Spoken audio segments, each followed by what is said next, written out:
Bismillahirrahmanirrahim. Assalamualaikum warahmatullahi wabarakatuh.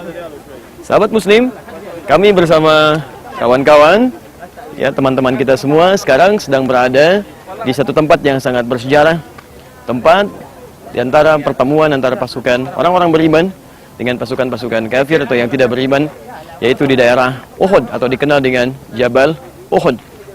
Seperti kita ketahui bahwa Nabi SAW dengan 1000 pasukan yang beliau siapkan, yang kemudian 300 orang dengan provokator Abdullah bin Ubay bin Salul yang memprovokasi mereka untuk meninggalkan pasukan Nabi sehingga menjadi desersi pada saat itu, dan tersisa tinggal 700 pasukan saja. Maka Nabi SAW dalam peperangan melawan 10.000 pasukan kafir ini membagi sebagian pasukan untuk berada di Jabal Rumat.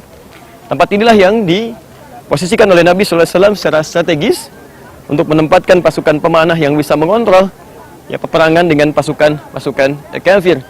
Yang bisa kita lihat itulah Gunung Uhud yang terhampar dengan cukup luas, dan pertarungan berlangsung di daerah datar ya di sekitaran Jabal Uhud ini yang bisa kita lihat, yang sekarang sudah ditempati oleh banyak orang dengan banyak pedagang. Maka dari pasukan kafir sudah dipelajari bagaimana karakteristik pasukan orang-orang muslim saat berperang, dan disimpulkan bahwa mereka tidak hanya semangat berperang karena imannya, tapi juga senang menikmati kemenangannya dengan cara mengejar ghanimah atau harta rampasan perang secepat-cepatnya.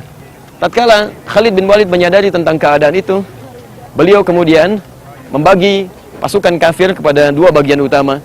Pasukan kecil yang mengatasi pasukan-pasukan Nabi SAW untuk memancing mereka turun. Maka turunlah mereka mengejar ghanimah atau harta rampasan perang. Sementara Khalid bin Walid memimpin pasukan besar untuk berbelok arah ke arah petunjuk yang saya tunjukkan ini. Dia berbelok kemudian naik ke atas dan menguasai tempat yang telah ditinggalkan tadi. Maka dihujanilah pasukan muslim dengan panah-panah yang luar biasa, sampai Rasulullah SAW juga terjatuh dalam peperangannya. Kemudian sebagian dari gigi beliau retak, dan bahkan diisukan beliau meninggal dunia pada saat itu. Maka dimanfaatkanlah situasi oleh pasukan kafir, termasuk Wahsy yang disiapkan oleh Hindun, untuk bisa mengarah dan menyasar satu seorang pejuang paman Nabi SAW, yaitu sahabat Hamzah radhiyallahu ta'ala anhu.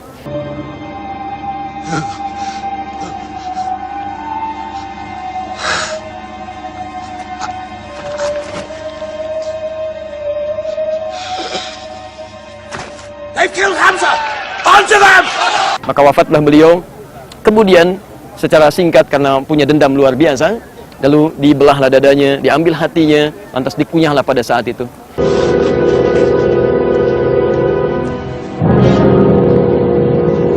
Di tahun 2013 yang lalu sempat terjadi banjir besar di sekitaran Madinah, termasuk wilayah Jabal Uhud ini, sampai menggenangi sebagian daerah pemakaman bagi syuhada Uhud, yang Masya Allah ketika itu terjadi ternyata terbukalah atau nampak sebagian jasad dari para syuhada ini, diantaranya jasad paman Nabi Hamzah radhiyallahu ta'ala anhu.